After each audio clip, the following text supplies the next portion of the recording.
You are producing content much like you would build a car and bolt the seats in and bolt in the steering wheel. You know, you're overlaying the lower third and you're cutting in and you're color grading and all these different things. At the end of the day, is a collaboration hub. And our goal for the tool was to allow our customers to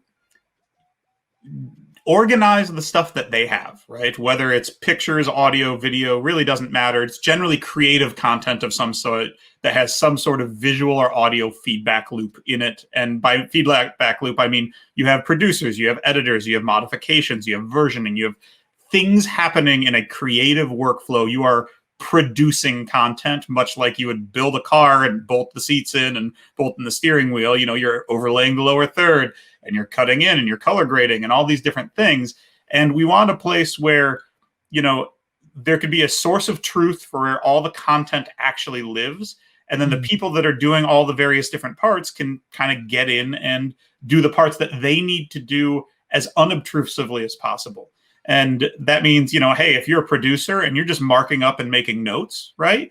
Okay, cool. You can do that. You can make time-based comments and things on video and not have to know anything about codecs or how editing works or anything along those lines. Hey, you're somebody that's taking transcription data and turning it into an index, like you guys said, right? You can read the transcript. That's all you're doing is you're reading for the context of content and then making some notes on it. Or if you're an editor, you can go and get the organizational unit that has all the different clips in it with all the markers that that producer and that transcription person did, fire it into Premiere, and there's all your stuff ready to rock. And now you're spending less time having to worry about where the stuff is or where I should even start looking. And you can at least get your framework for edit down quickly and then be creative. You know, use that free time to be creative. And I think that's the thing is, you know, we're not trying to automate away the creative process. We're trying to make creative people able to not have to do the busy work they don't like doing in the first place.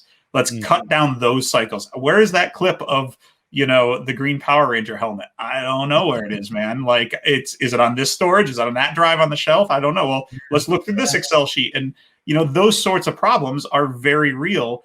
And the more content you create, the bigger that problem becomes.